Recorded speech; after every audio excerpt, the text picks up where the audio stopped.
Is up, YouTube people? Elliot here from Neanderthal Fitness, personal trainer, fitness instructor, YouTube talk at the camera dude.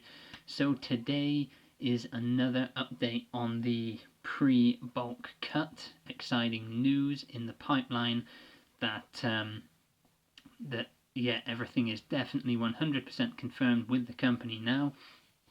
So all that remains is for me to get a little bit leaner. And for me to get back off my holiday, as I'm not going to start the bulk until I'm here properly ready to be committed. So the original plan, you guys probably know this was going to change, right? Because I flake out all the time, but the original plan, 3 weeks in Norway, that I said in my last video, that shit's turning out to be really expensive. For us to actually do the things we want to do while we're there, turns out to be more expensive than we thought. So we may still be doing that, but it's either going to be 3 weeks there or 2 weeks somewhere else. Either way, the cut will continue.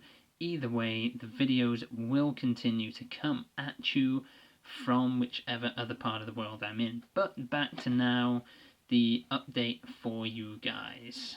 So, get the little book of wisdom. Ignore that. This is numbers that I've been messing around with, looking at comparisons between calories and protein in two of the different products I'm considering using from this company. But I'll give you full details on that once the bulk starts, once I get my shit. So again, ignore this. I've gone for the nice pink pen. I think I got that fucker here somewhere, because I've run out of purple and blue pen. I don't know where it is. But if you can see, yeah, finally we're making some progress now. So I started 134.8, went up to 136.2, then down to 135.4, which was still up from the start. 17th, I forgot to weigh myself. 18th was 136.6. 19th was 136.6. So we paused where we were. We didn't gain any more weight. I managed to tidy up the diet a little bit there and do a bit more cardio, and I remained the same. Today, 20th of the 8th, first real progress of the cut, 136.0. So lost 0.6 of a pound since yesterday. Still up from where I started, but largely that's because on that day, the day that I was supposed to start, I binged on pizza and chocolate and other crap. So today, to help things along, is the start of quoting Mark Bell here. The war on carbs begins today. So, got up and I had some shredded wheat, which obviously was carbs, but I would recommend, guys, if you like cereal and you want to cut, shredded wheat, probably the way to go, because it's really low in calories. It has like 0 sugar.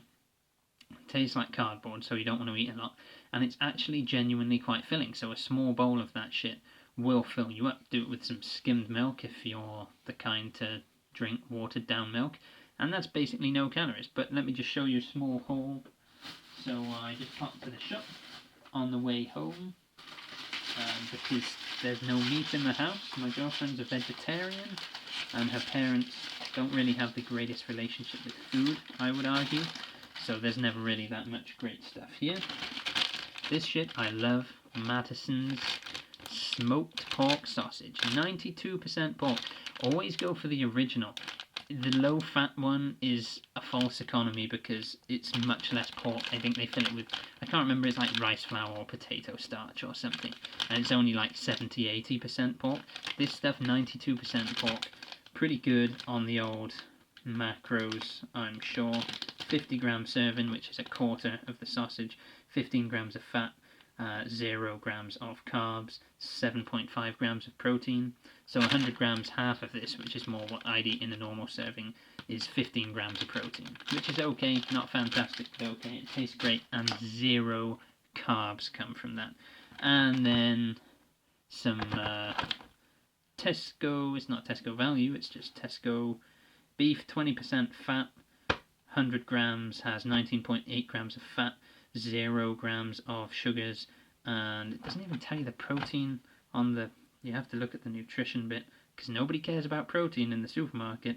0.0 grams of carbs, again, and 18.4 grams of protein per 100 grams. There's 500 grams there, normally have 250 grams, and that does me for one meal. And so as a protein source, that's 18 times 2.5. It normally works out, I want to say it's around 40 grams of protein, which in one meal is fucking sick from like one ingredient, because then if you have like beans and rice, you've got extra proteins coming from there and there. But yeah, war on the carbs begins, because I want to start to lean out, because really I want to start this bulk in about 3 weeks to a month's time. So this really is a mini cut, and I dicked around a lot at the beginning, didn't do that well. Now I've just started to lose weight. You will see that shit accelerate, and I will show you the difference in my leanness. When I really go to town on cutting a lot of the carbs out, I drop fat real quick. In about 2 weeks I can normally get down to semi-visible abs from where I am normally. I think I carry a bit more fat at the moment than I have done in the past few years, but that's just kind of shown in my stats that when you're young, if you're a hard gainer when you're young, as you get older, your metabolism slows down and you become less of a hard gainer. So I would really struggle to not lose weight, or really immensely struggle to gain weight when I was like 18. Now I'm 26, and just eat chocolate like on a couple of days and you gain a couple of pounds. And a lot of that's water retention from salt from the pizza and shit like that. But I'm still up 2 pounds from where I was before I had that cheat meal. 2 pounds from one cheat day is pretty slick if you're trying to gain weight. But unfortunately I was supposed to be cutting. So anyway, we're now down 136 as of the 20th of August. Let's keep it going. Gonna keep you guys updated. Any questions, ask below. Any comments, send them. Like the video because it really does help out. Subscribe, all of that jazz, and I'll see you guys tomorrow or the day after when I post my next update, hopefully showing I've started to lose some weight on this ketogenic diet. Peace, dudes.